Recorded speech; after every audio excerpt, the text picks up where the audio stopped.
Always wanted to be a pro wrestler? Or are you already a wrestler and looking to improve? Don't know where to start? Or just want to refine your skills?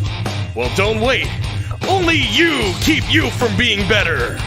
Want to be the best? Then learn from the best. Fort Knox's training school will help you develop the skills needed to not only become better, but become a legit contender anywhere you go. So don't delay. Find us on Facebook or call 717-379-4599 to schedule a tryout now. That's 717-379-4599.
I know we had a couple technical difficulties, but we are here, ladies and gentlemen. We are here.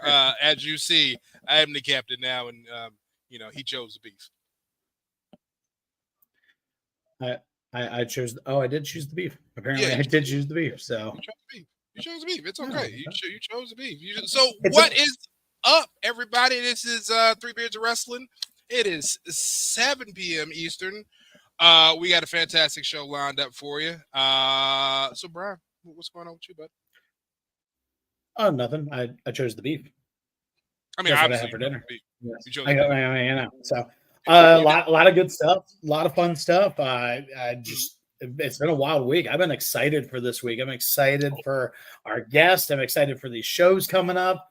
But before we get into that and everything too, please make sure to go on Facebook, Twitch, YouTube, the X, Spotify, and Instagram. Make sure you like, follow, comment. Definitely go through and don't miss out on an episode. Unfortunately, tonight we're 2/3 of Three Beards of Wrestling tonight and everything too. But that's okay. There's enough beard. There's enough beard of beauty here for everybody. So we got this. So we look lovely and beautiful. That's what I feel. We look lovely and beautiful. Guys, don't forget to check out CCW Valor 7 Pro 7 Mountains. Oh, is it 7 Mountains? It's 7 Mountains, right? 7 Mountains. Okay. Yeah. They have United Show January 27th. Waiting for the Bonnie B. Grimes. Bonnie B. Grimes gym. Special start time. Doors open at 3 p.m. Show starts at 4. Wait, 3. So you're starting early to just I got you. So they want to get the ass kicking out of the way. That makes sense. Yes. That makes sense. Yes. That makes sense. Absolutely. I know we sit here rambling a lot. I know what everybody wants to see. I know what everybody's waiting to see. So why don't we? Wait, did you bring sushi? Did you bring sushi? Oh, the other thing. I thought we weren't doing this. I honestly thought we weren't doing this tonight. So fair enough. Fine. Okay. Watch this video and you'll know who our special guest is if you haven't figured it out already.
Ladies and gentlemen, welcome Indy icon and legend, Mean Mark Mest. How you doing, brother?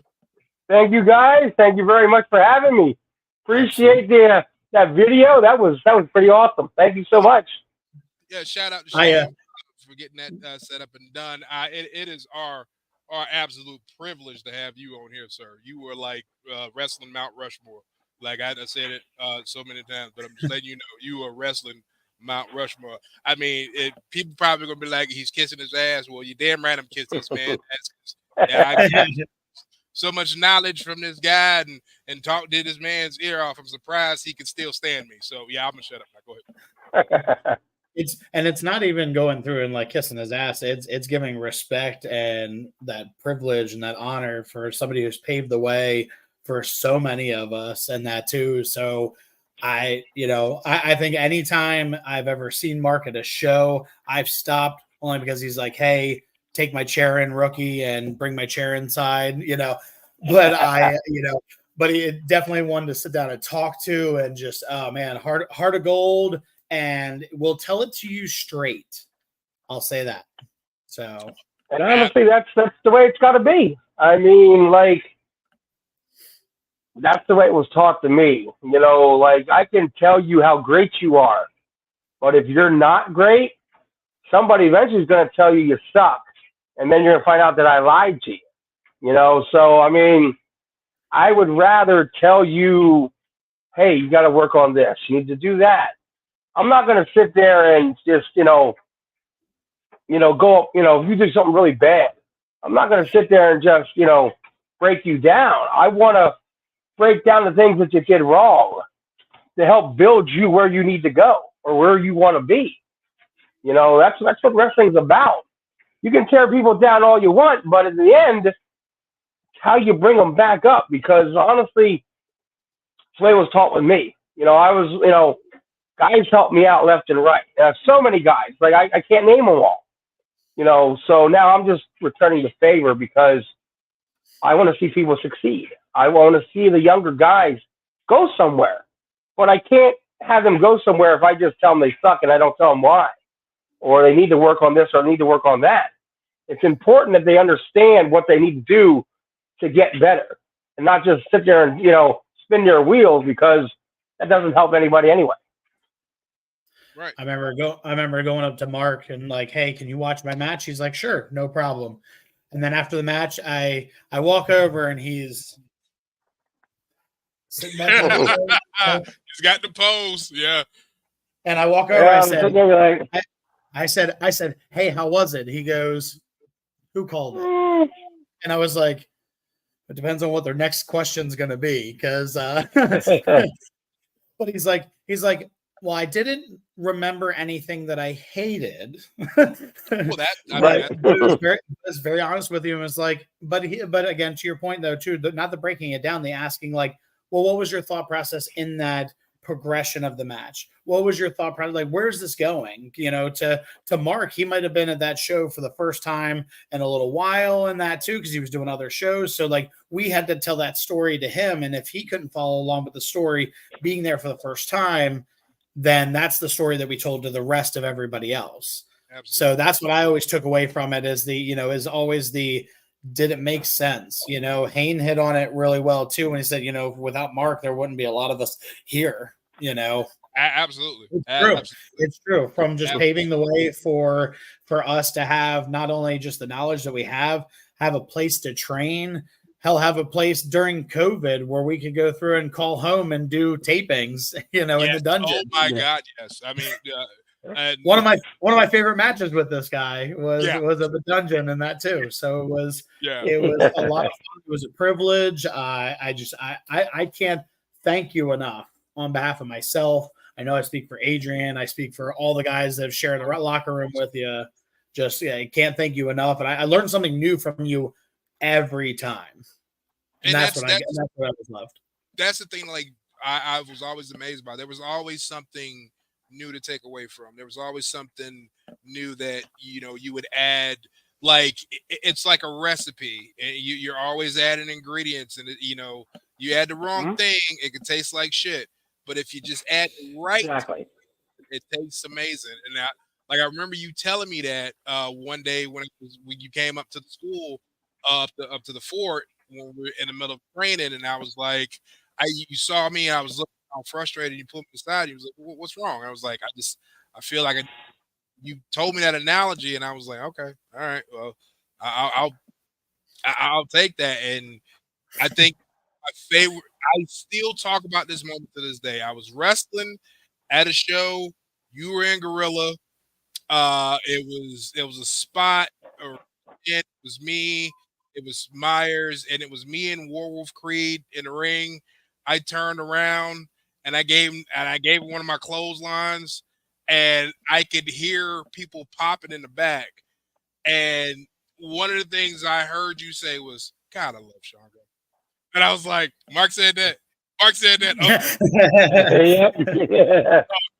I'm good." And it comes down to everybody has to hone their own craft, and like you said about the recipe, you're right.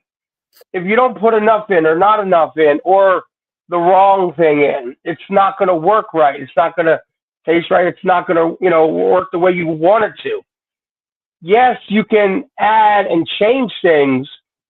You're always looking for what's the best to change into. And hindsight's always the easiest because come back like, yeah, you know what? I should have done this instead of that, which we all have done it how many times. Oh, my God. But you learn and go, okay, you know what? If I ever get in that position again, now I know which road to go. When I get into that fork, okay, I have to go left or right. I went left last time and it screwed me. So this time I need to go right, and it's just a matter of learning. And that's the key.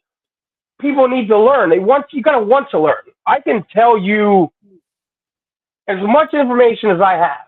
I can give you everything I got. But if you are not applying it or trying to apply it to get better, I'm just wasting my breath. Right. Right. And I've said that from day one. I will help anybody out. Anybody that wants to get better. Come talk to me. Text me, call me, come up to the school, whatever. There's ever a problem. I'm willing to help anybody out. It's just that they gotta want it.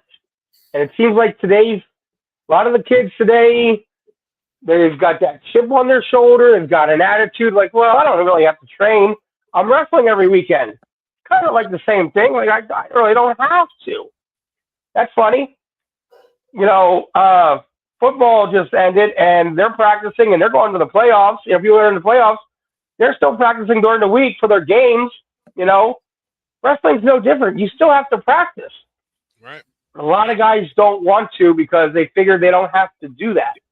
And then when they wonder why they don't go anywhere, they're spinning their wheels. As soon as you said, hey, you should do this, you should do that, they give you that kind of attitude like, well, I'm doing this and I'm doing that. I shouldn't need to. Okay, well, sit here and spin some more because until you start taking, taking advice and say, I'm not knocking you down, just trying to help you get out of this rut. You're in this rut for a reason. There's only a couple ways out of it. Here's one way out of it. I'm giving you an option, maybe two options. But if you don't take them options, you're going to sit there, So, and a lot of guys, I've noticed, like, I don't want to train, I don't have to train because of it. And they wonder why they don't make it anywhere or they don't become enhancement or they don't get booked anywhere because their attitude or they just are looking not very good because they're not practicing. Absolutely. Absolutely. You got a couple of comments there. Ron Vox chimed in and said, I'm proof if you want it, Mark will make it happen. I know Ron is definitely one of your students. You are like the great giving tree when it comes to wrestling. Your roots run deep. And what surprises me is when I go to a show or I'm at a show and somebody's asking me questions. I was like, and I would tell them like, hey, Mark's the guy to talk to, and they go, who? I just walk away. I was like, okay, I'm done. I'm done. Right. I'm done. I mean, and that's the other thing. On the flip side, like, I love everything you guys have said, and I appreciate it all. But like, I have said this to multiple people. I've said it to Rob. I've said it to my brother, and other guys have been around. Like, one of the problems that I have, that we've dealt with or had a problem with, it's just that because I never was enhancement enough to be on TV. My name, my brother and our name, the Dungeon, for the Indies is good, but like, and I don't want to, I'm not knocking anybody because like I've been down to the factory and they've got good things going on down there. When you talk about like the Samoans, the name, oh my God, the Samoans. I mean, they're just, all you have to say the word Samoan, and right there, the matter of respect was, out the wazoo because of the name, But the thing is, Troy and I have never, been on TV enough, never had any signed contracts. So in the long run, we're not out there as much as when you say like a Danny Cage, because he's got guys that have been there and stuff. But he's, the Monster Factory, you hear the Monster Factory, you hear like, oh, that's been around forever, or you talk about the Samoans, they've been around forever, so those roots run real deep. Whereas Troy and ours is, we're there, but there's a lot of people that go, like you said, Mark who, Troy who, we don't know them. And there's a lot of them out there that don't. And I understand that because we're more East Coast, Pennsylvania, Jersey, New York, Maryland, give or take. I mean, there's other people outside that know us because of the internet now, but, a lot of people don't know what we can do.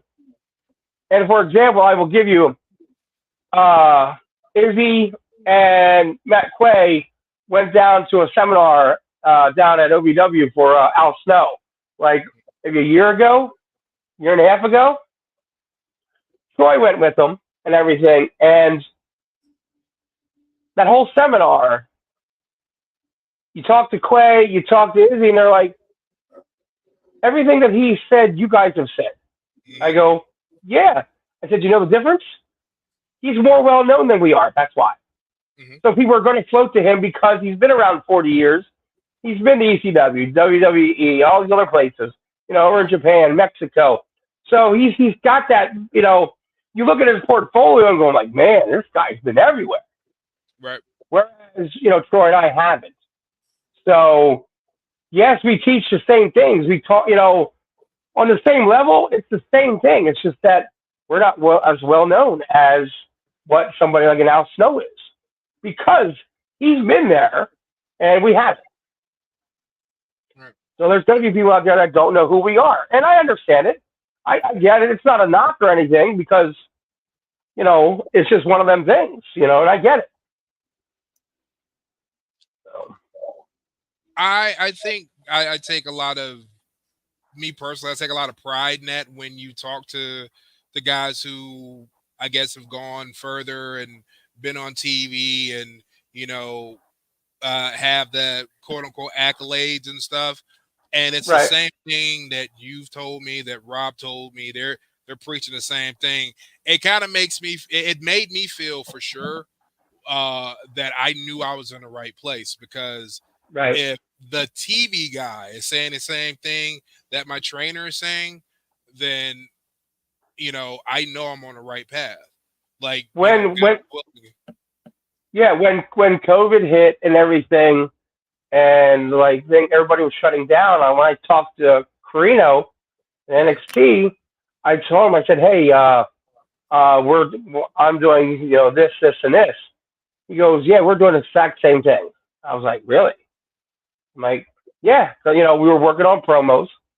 We were working on character development. We were working on basic stuff, because of you're worried about COVID and so, but there was a lot of outside work to be done, learning your character, learning to cut a better promo, learning, the ins and outs, getting better at that stuff, social media, getting better at how to make your character better, to build, your character where you want to go, promo so you can talk better. So maybe, you can get hired somewhere else. they were doing the same exact thing we were. They were masking up the whole 9 yards. But to be able to say, "Wow, we're doing the same thing they are," at that level, I felt like, "Wow, okay, well then we must be doing something right," which feels good to me. Even if somebody comes up to me and doesn't know who I am, knowing that our training regimen was damn near the same as what NXT was doing, I felt, without even asking, I was like, I told Steve, this is what we were doing. He goes, "We're doing the same thing." Like, really? And we talked for a little while back and forth about it. I was like, wow, like being on that same wavelength and that same level like that. I was amazed, but at the same time, made me feel good, because at least I know that I can help the guys get ready because once we get out of COVID and all that stuff, if they get better, they'll get booked other places, and eventually maybe get some enhancement training, or somebody will look at somebody and maybe they'll get a shot one day. It's always about moving forward. You want to move forward, though. If you want to just sit in one spot, it's like anything, you're not going to go anywhere. The guys that want it, take it to that next level. So that just felt good that I knew that I was helping the guys get, to where they were. So. And it was a good thing to have that in such a time of uncertainty and not knowing were shows going to open back up and everything too, right. to still keep that dream alive and everything too, because it was a very uncertain time at that point too. Some venues didn't come back after COVID, some did, some came back stronger afterwards. There's been some new companies and stuff like that too, so it was really not sure what was going to happen. So to keep having that dream and having that focus that like, hey, it's going to open back up, and when it opens back up, we're you guys are going to be better off. I know times that guys took during COVID, they went through and were like, hey, I'm going to invest in new gear, I'm going to invest in gimmicks and stuff like that too. So took that time for those smart ones, and there's a lot of them that were like, you know what, I guess it's my time to be out. And that too. So really make or break some people. Right. Well, yeah, and that's the thing. It's how bad you want it, and how far you're willing to go. Like, and that's the thing. Like, when gyms were shutting down, people were like, "Oh, I can't work out." You can work out at home. You don't need the fancy gym. You can do stuff at home to help you keep your level of fitness. Yeah, it may not be like going to the gym what you want to do. But again, it's mindset. It's like, hey, do I really want this, or am I just going to be like, whatever happens, happens? Because then those are the people that, when it happened, when, like you said, COVID started coming back up, they either got out of it or were out of shape or whatever, and they stayed out of it because it just wasn't for them. I saw a lot of changes. I think I was having a conversation. It was like with another worker, and he was like, it's kind of like thinning the herd. The herd got real thin, and the people who were dedicated, who really wanted to be a wrestler, who really wanted to learn, who really wanted to go, like, make the sacrifices needed to be where they wanted to be, they were still around. They came back looking different. Some look brand new. Some look better than they did the last time. And then you got people like you and Brian said, to just kind of, I don't feel like doing this. I'll take this time to do this. You know what? I'll go to gym later. Yeah. And, instead of sharpening your skills, trying to go to shows, trying to reach out to different promoters. Hey, are you guys doing anything? Are you guys doing anything? You having that show, along with a couple other companies, like, you guys were blessings to a lot of guys who still wanted to wrestle. I know SSW was one that they ran shows where they were taping their shows, but like, you guys were blessing the people who wanted, like guys like me and Brian and just to name a few, who wanted to keep wrestling, who wanted to keep going. Yeah. Yep. So, and that means a lot. And it's like anything. You gotta want it. In the end, it comes down to, what do you want? So if you had to, throughout your 33 years, starting on 33, April's the start of 33. Yep. So another 2-3 months, I'll be starting 33 years. Yep. Your wrestling career is almost to a midlife crisis. I'm letting you know that right now. Like, it's old enough to have a midlife crisis. Like, it's almost. You know what I'm saying? Like he started doing it. I was 5. I was just starting to watch it, and he was already taking off with his career. I was 7. I was 7. So I'm with that. Yeah, I started training in April of '91, and my first match in July of '91. So yeah, it was. Who was your first match against? Was your first match as good as what you thought it was going to be, or like what were your thoughts coming out of your first match, your debut match of Mean Mark Mest? Actually, it wasn't bad. The guy I wrestled was called the Deadly Dutchman, and he was one of Darren Wise's guys. And I was fortunate enough for him to come up to. Before Jimmy had the school, he had the ring in his garage. So I would go to his garage and we would work. I could go up like once a week, maybe twice a week, and we would go over this match, you know. And I'm kind of glad we did because it was for Scenic River Days at the end of July, and there was about 3,000 to 4,000 people there, and they were taping it for Burke's Channel America. So yeah, it was no pressure, big. No pressure. I remember because we were in a tent outside, and we're like the show was getting ready, and I'm looking at it and just see a sea of people. I'm going, "Where's the ring?" And I'm like, "Oh, it's over there." I'm looking, going, "Holy crap!" Like, look at everybody. But yeah, but it went good, and I thought it went good. So, but yeah, never forget it. But man, all them people, I was like, you know. Like a young kid, like, what are you doing? I'm 18. I'm like, It's that shell shock when you walk out of the curtain the first time. You're like, what did I do? What did I? Why am I here? Right. Yeah, exactly. So, what's a favorite moment of yours? I can think of a favorite moment of yours from watching and that too. But what's one of your favorite moments from your career? Whether it's in ring, whether it was out of the ring, you know, I can only imagine how many moments. There's definitely a few of them for sure. I mean, there's probably a lot of them. It's just that I don't remember them all, but there's some that I do remember very well. And I was very fortunate that I got to be able to ring with Vader, even though I never wrestled him. That was my guess. That was my Yeah, Vader was like I was so ecstatic. I mean, I got to cut that promo on for him to bring him out and everything, and it's just like be able to do something like that was just amazing, you know. And then getting to wrestle when I was younger in the business, I got to wrestle Bam Bam Bigelow, you know. So two are like one of my favorite big guys, just because, you know, being a big guy myself, just watching them be able to wrestle and what they could do. You know, then to be able to step into the ring with them, it's just, you know, I just wish I had that match with Vader. That's the only thing. If I could ever change it was for us to wrestle that night instead of trying to wait till the following month, and I knew it wasn't going to happen.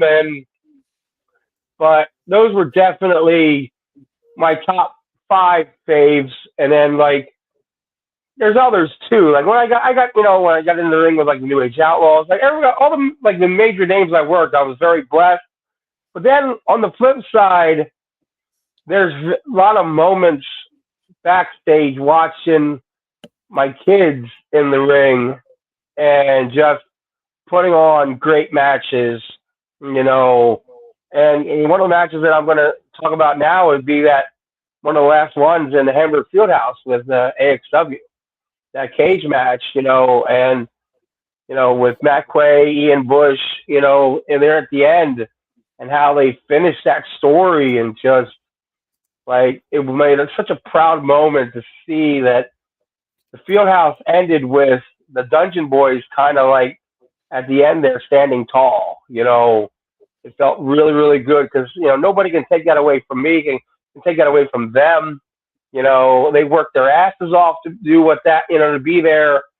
And like, there's a lot of those moments. Like I watch matches, you know, I remember one of the, and like I said, just things that stick out in my head that are fair moments. I remember when Colby Carino came up to work Stefan of at Mal's show. They went 20 minutes. Great match. It was like phenomenal. I knew Stefan could do it. And, knowing Colby and everything, like that match was so good. And it's just like it brings a tear to my eye to see, guys like them, because I tell everybody, like, they're still my kids, even though I haven't trained them, but they're like my grandkids, kind of, like Stefan's like a grandkid. Grow up from a little kid. Colby's a grandkid, because Steve, and just to see them go in there and perform for 20 minutes at the level they did, it's just like I just sat there with a tear in my eye, knowing that wow, and there's a lot of those moments with my kids, all over, and it's just like. That there feels so good, knowing that, you taught them well enough that they took care of themselves in there and they can put on some great matches. And, now I live through them. And that's what I do today, training the guys, watching the matches. I live through these guys now. And, like, when they have great matches, it makes me feel good inside. And, there's times maybe they have a hiccup in the matches and that's good, but you know what? I'm still proud no matter what, just because I know their potential. I know what they can do. I remember being back in the locker room when Vader walked in. I've never you were like a kid who walked down the steps on Christmas Day and saw 1,000 presents under the Christmas tree. I've never seen Mark smile from ear to ear and like it didn't go away. He's like, and he was sitting here. Gotta be serious. He's like, but I can't. Yep. Gotta be serious. But I can't. But it was for me. That was a really good, humbling moment. That it was just like, that just to see that, like to see you have that opportunity. I was upset too. I was ready for you to wrestle him, and that too. I was ready to see the flaming heart punch. I was ready for it. And then when it didn't happen, I was like, you know what? It didn't happen, but I still enjoyed that moment. I got to live vicariously through you. Just the sheer happiness to see you, with that. So that was my guess as far as like a big top moment and everything. Definitely being Vader. I'm gonna cut through the BS because I got a question that somebody posed, and I want to know how in the absolute hell, did you come up with this as a finish, the flaming heart punch? Like it blew my mind the first time I watched it. Originally, you don't want to be on the receiving end of it. Originally, it was the flaming chop. Originally, if you see that one pose of when I was working Ed at, I think it was ACW for tapes, he's in the Willy Wonka gear and everything. He's very young into his career, and my hand's on fire, and you see it's all up. It used to be a chop, and then I thought, what if I did the heart punch? And I did the flaming heart punch. And I thought about it, like, could I transition to it? I'm thinking, like, if I can light my hand on fire. And honestly, that took a lot of time and effort to figure out what worked, what didn't. The first couple of things I used was Axe spray. Trouble is, with Axe, it gives you like a bluish tint. So it's not very fiery. So, but it took a while to figure out what worked. And, I figured out finally carb cleaner was the best thing to use, because it's so flammable, and I would just spray a little bit. I would light it. It was like, whoosh. I was like, that's what I was looking for, Same difference when I used to blow fire. I was starting out like, what am I going to use? Like, I don't know. Like, what can I use? Everybody said go to, get Pagardi 151. Yeah. And I'm thinking like, I don't know. I'm like, it may work, but I don't know. And I tried it a few times, but I'm like, man, burnt my mouth. I was like, till I finally figured out lamp oil. You had lamp oil in your mouth. Like you held on to lamp oil. Like, wow. It's that clear, those sticky torches, lamp oil, that type of stuff. Yeah. See, the thing is, the oil itself is not flammable. Okay? You could take it and put it, and it's clear. You put it in a bottle, you could drop a match into it, it won't light. that stuff has to be forced. Okay? You have to be forced for it to be lit. So when I would take a lighter, I would light and I would blow it. I'd blow it right. You'd catch that flame and it would make one big freaking fireball. But I got to learn how to properly do that. And there's times that I messed it up, because the wax, if I light it and that like goes in it and say that flame goes out as I blow, all the wax gets inside. And so you try to light it again, you can't light that lighter again because it's all waxed over and you're screwed. You're literally screwed. And I waxed a few people because of it, but one of the moments that sticks out in my mind working for Rob, I always keep asking, I always wonder if he has this tape. It was me, and I forget who my partner was, versus Nate and Rick.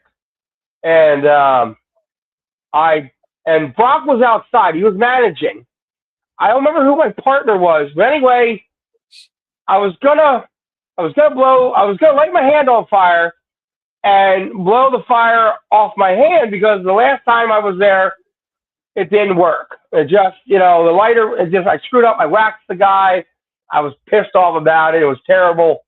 So if I light my hand on fire, I'll have a nice flame. I can blow onto it, and it'll look really cool. So, okay, so that's what I'm going to do. So chaos is happening, and I think Rick's taking the fireball. So I'm kind of in the corner, and I'm kind of selling in the corner. Brock sprays my hand. I have the lighter, and I'm like on one knee, and I see him slowly coming over, and he's lighting, and he sprays my hand. I go to light my hand. I'm like, why is the carb cleaner not working? I'm like, you've got to be kidding me. I'm like, is this old? I'm thinking now the carb cleaner will not light. I'm like, oh man, this is bull. All right, I have no other choice. Now I got the lamp oil in my mouth already, so I'm like, I can't talk. So I'm trying to turn sideways. So I turn this way. I hit the lighter. I blew it. Big fireball. I fall down. Here, I'm looking down. My hair's on fire. So I'm like, crap, So, but they said it was one of the bigger fireballs they've ever seen. But I'm in panic because my hand's not lighting. I'm like, what is wrong? All right, I hope this works. And I blew it, and it went big, and it blew me because I could feel the heat. I was like, shoot. I fell down, and I'm laying there, and my hair's down to here. Oh, shoot, hair's on fire. God darn it. Felt like Michael Jackson all over again, So it's like. Right. It's like it's a good thing. It's a good thing you didn't have referee Cam. He would have probably tried to stomp it out on you like he stomped on Rob to get the fire put out. Right, yeah. They say you got to sometimes to put it out. I don't know why that's but it's bad. I remember Mark I remember him doing the flaming heart punch once, and afterwards his hand was still on fire, and he's like, he's covering it, and it finally went out. But he had that moment of like, oh shit. Yeah, well, you only have so many seconds before it really starts to, the outside's all right, but then you only got so many seconds before it'll start to go into the tissue, the deeper tissue. So I'm always like, or this. I'm like, Yep. So I'm like, I covered it up. I think it actually torched your armpit of your shirt and everything too. As he came out, he's like, I have a hole in my shirt. That's horse shit. That's horse shit. Yeah, right. Yeah, pretty much. Yeah. No, that's some good moments in that. So, I mean, definitely. Alan hit on it too. He just said that, you helped him get his first shot at ring announcing and that too. I think that was at AXW, I think. So one of those, when we talked to Alan, he had mentioned that, and just how happy he was to have had that moment, right place, right time. But you've always been a man of opportunity and giving somebody a chance and giving them that, hey, if you want to do it, I'll give you a chance, but make the best of it. Make the best of it. I believe, you believe in everybody in that too, and you will give them the tools they need and everything too. But it's what they do with that afterwards. So, Cameron, you were trying to say about. trying to say. Yeah, and that's the thing. It's like I just think everybody deserves a chance. You know, I mean, if you think about it, if you say you had an opportunity for, for a tryout, and I don't care if it was say AEW or WWE, and you go down, say you get on NXT, and they're gonna say, hey, you know what, you come down here, we want you to try out and stuff.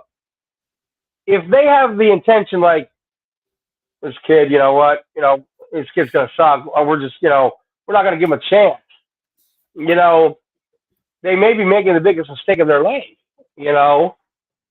Whereas I believe it is like give somebody the opportunity, because if you don't, how do you know what they can do? And I believe that. That you really need to, give them an opportunity or two. If they fall flat on their face, you at least say you tried. And if you and I always look at it as if you don't try, how are you ever going to know? And whether it's good, bad, indifferent, 10 years down the road, you go, man, what if I would have did this? Because now you're going to regret going, man, I should have. Why didn't I? Why didn't I just do it when I had the opportunity? And in this business, 10 years makes a huge difference too. 10 years is and like you said, right place, right time. There are, if you don't get that opportunity, if somebody doesn't give you that opportunity, it's one thing, but I believe that, if I can give you an opportunity, if I can open a door, even if I can just partially open the door and say, look, I got my foot in it, you're going to have to do the rest. Right. Okay? At least I'm trying to give you something. I'm glad it worked out for Alan. Hey, you want to do it? Yeah, okay. Well, you know what? Here you go. Here's your opportunity. And he went with it. And he was nervous as hell. And I said, look, man, just be yourself. Do it. Go out there and kill it, And he did a great job, and that's why he's doing what he is now, because he's done a good job at it, but if nobody would have gave him an opportunity, you would have never known how good he is. No different than somebody trying to be a wrestler or a ref or anybody else. Like, if you don't give them an opportunity, how do you know? Just because you look at somebody going, no, he's not going to be any good. How do you know? You don't know. Now you're just judging somebody without, it's like judging that book with, judging the book by its cover. Oh, it's not going to be any good. Well, guess what? You could be really wrong and one day eat crow because of it. Right. Right. Oh. You might be the right motivation to get somebody to that next level. Yeah.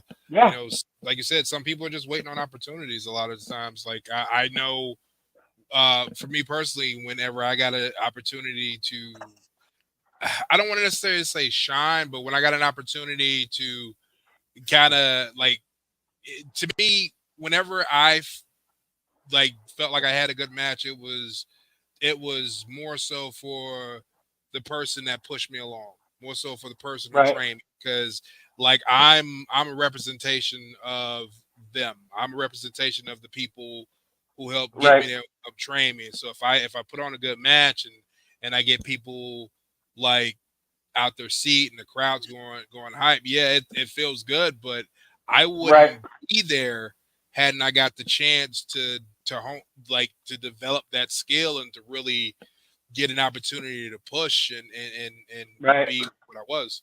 So yeah, absolutely. Yeah. So Mark, we got to ask, because we ask everybody this. You travel a lot. You definitely travel a lot. So asking you this question is like, I feel like it's opening up a dictionary full of just, letter A for this time. What is your favorite road story? Favorite road story? Yeah. Wow. You got one you can say. Oh man. There's a lot of them.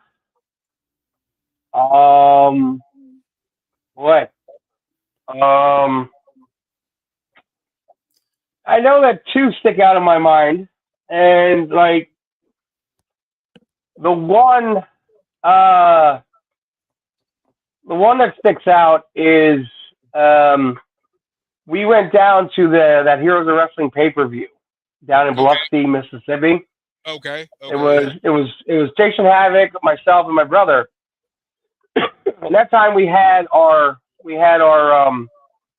box truck, and hold on a second, guys. I got a text here. I just got to take. Darn it. That's fine.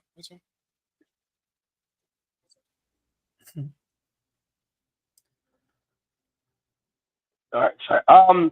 So we drove. It took us 22 hours, and we drove straight through. Okay, the only time we stopped was for gas, and we stopped somewhere right outside of Tennessee. We just get into Tennessee, stop and get gas. It's getting dark. We left. Now the pay-per-view was a Sunday night. We could set up on Saturday, so we left Friday morning at 11 a.m. Okay, and we arrived down there Saturday morning about 9. Okay, 22 hours. So we swap. I start driving. Troy goes back to try to sleep, and Jason's with me. So in the passenger. So we're driving. So it's getting late. We just get into Alabama. I think it's from Tennessee. I think you hit Georgia a little bit, and then I think it's Alabama. Yep, straight Alabama. Off of 75. Mm-hmm. So it's like midnight, okay? 1 o'clock in the morning, and I know the central line somewhere not far from there. But anyway, we're driving down the highway down 75, and we're in Alabama. We're driving, and I'm just like looking, and I'm just having to look back, and it's a major highway, it's interstate. Driving, I'm looking. I said to Jason, I go, I said, do you notice something? He goes, what? I go, it's not dark, like really dark. There's no like lights on the side. And he's like looking, he goes, yeah. Just like that, we've seen a flash over top of our heads. We're like, what the hell was that? I'm like, I don't know. I'm thinking like, and here's the kicker. No cars on the road. Nobody coming at us. Nobody behind us. Uh-oh. And I'm driving. I'm averaging 55 because it's a box truck. Well, I bumped up to 60, 65. And I was like, man, like we're looking in the woods. I'm like, I don't see no lights, no nothing, nowhere. I'm like, oh man, I'm like, this is how horror movies usually start or end. Like, this is not good. Like, we're like, this is not good. And because I said, and I'm like, I hope nobody walks out in front of us. Jason's like, if somebody walks out in front of you, you better run them the hell over. I said, oh yeah, I'm not stopping. And I'm like, I am not stopping. And we're driving, and I'm just thinking like, man, this is creepy. Like, I'm looking, and now I can see like, no cars, nowhere. I'm like, I'm waiting to be abducted. Something's gonna happen. Yeah. For like the next 20 minutes, 25 minutes, we're like, I don't know what to do. Like, I'm nervous as hell now. I'm like looking at my mirrors. I'm looking up in the sky. I'm thinking something's going to happen. And we finally start getting into, I guess, a town. And we're like, I think we're through it all. And then, like, we finally get to an exit and whatnot. And we continue moving on. We kind of got through that, I was like, what the hell was that flash back there? He goes, I don't know. But he said it seemed like it streaked across the sky. And we thought that we could see it like up ahead and like stop, but we weren't sure. And that's why we're kind of looking, and then it kind of like disappeared. But, and then it was weird. As soon as we seen lights, we saw cars again. Going, coming up behind us, going past us. We're like, that's really weird. Like, where were the cars then? Like, where was there? Kind of thing.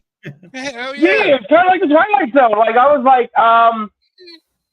what the hell? Like, I don't get this. Like, where was everybody at? I understand it was like 1 o'clock in the morning, but still, like, you know, I mean, it just like there was no lights anywhere. Like we were in a swampland or something. I don't know what we were in, but it was kind of scary for a while. Yeah, I've seen this movie. The black dude dies first. I don't want to. Right. Yeah. Then the black guy first. yeah. The black dude dies first. I've seen this movie. I don't. The other story was going out to Wisconsin. Well, there was 2 times. Well, there was a couple times we went out, but everybody always, you guys always said how bad, you know, my gas can be, and you know, I think it was on 2 different times we went out. First time we went out, we stopped at a convenience store, like a rest stop, and right before we got out of the car, I left one rip, closed the door. Troy put his phone up on the dash, and he goes, "Really? You got to do that?" I'm like, "It'll be for later when we come out." When we come back out, he grabs his phone and he's like, "What did you do?" I'm like, "What do you mean?" He goes, "My phone's not working." I'm like, "What?" He's like, "I can't do anything on my phone." Like, you farted so bad, you did something to my phone.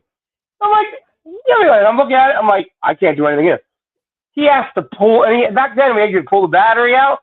He's like, I never had to pull the battery out of my damn phone for this bullshit. I was like, sorry.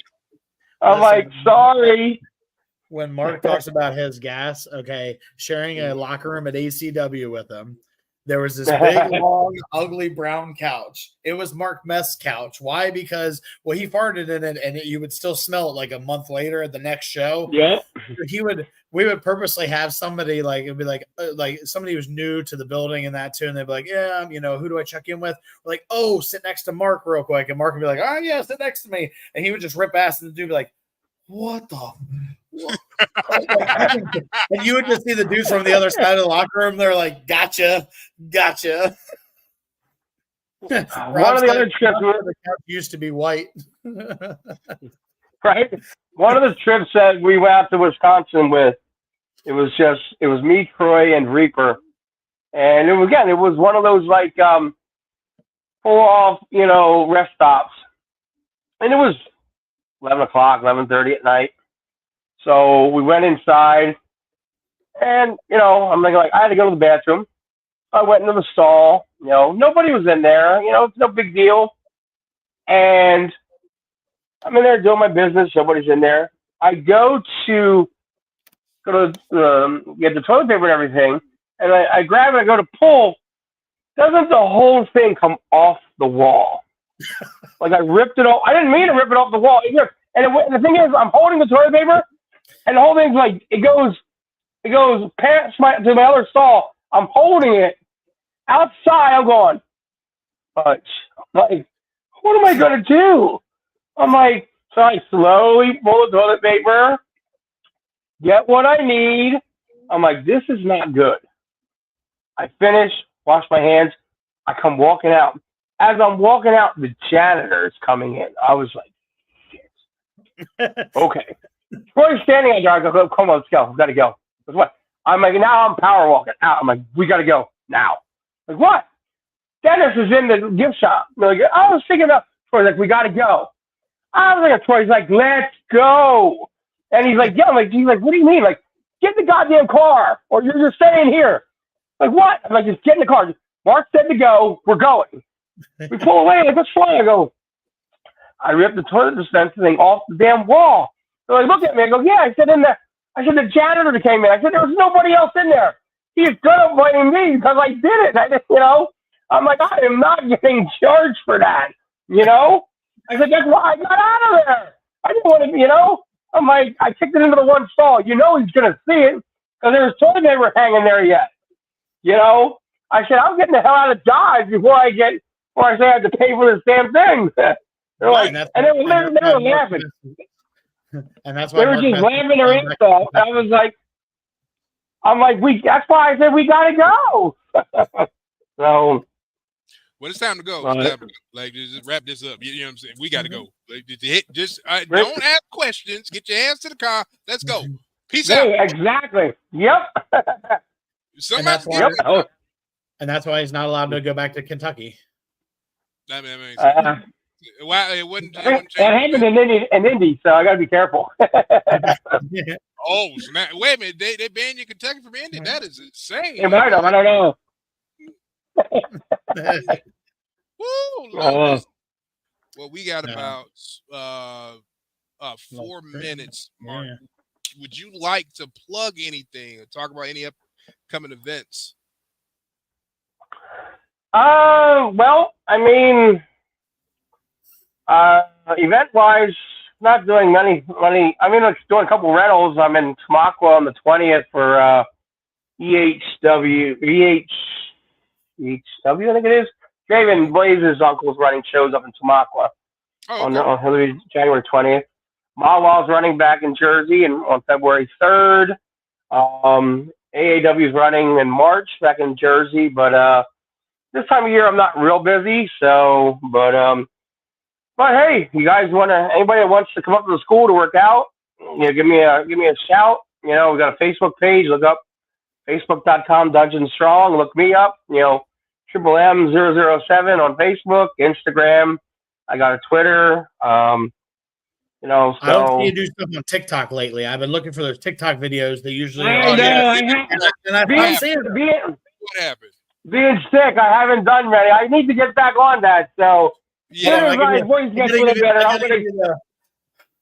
The TikTok ones. Yeah, I love the TikTok ones. I haven't done any of those. Follow me on TikTok too, because I'm trying to build up followers there as well. So right, exactly.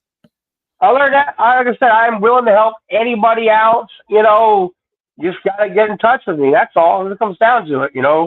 If you want to go that extra mile, you want to try to get somewhere, my door's always open for anybody that's willing and wanting to learn. That's what it comes down to. If you're not going to learn, don't bother.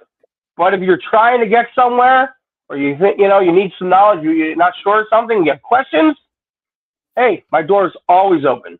You have my number. You can text me. You can email me. dungeonstrong@gmail.com. Or Facebook message me through either my page, the dungeon page. There's a lot of ways to get a hold of me.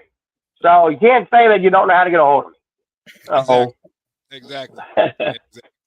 Mark, I can't thank you enough for coming on and talking to us. Hopefully we can get you back on to do a part 2. Yeah, absolutely. I enjoyed it. I would love to. Yes. Let me know when and where, and I will be there. Absolutely. Scratch the surface. So thank you so much. Yes, definitely. Make sure you check out CCW Presents United, January 27th, Barnaby Grimes Gym. Doors open at 3. Doors open at 3. Show starts at 4. We will have the poster up for you next week. There was a little bit of miscommunication. But again, we would like to thank our guest, Mark Mest, for coming up here. Thank you so much, Mark. I appreciate it, guys. Thank you so much. I really appreciate it.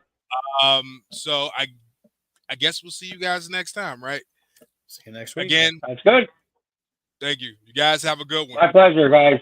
Take care. Take care. Always wanted to be a pro wrestler? Are you already a wrestler and looking to improve? Don't know where to start? Or just want to refine your skills? Well, don't wait. Only you keep you from being better. Want to be the best? Then learn from the best. Fort Knox's training school will help you develop the skills needed to not only become better, but become a legit contender anywhere you go. So don't delay. Find us on Facebook or call 717-379-4599 to schedule a tryout now. That's 717-379-4599.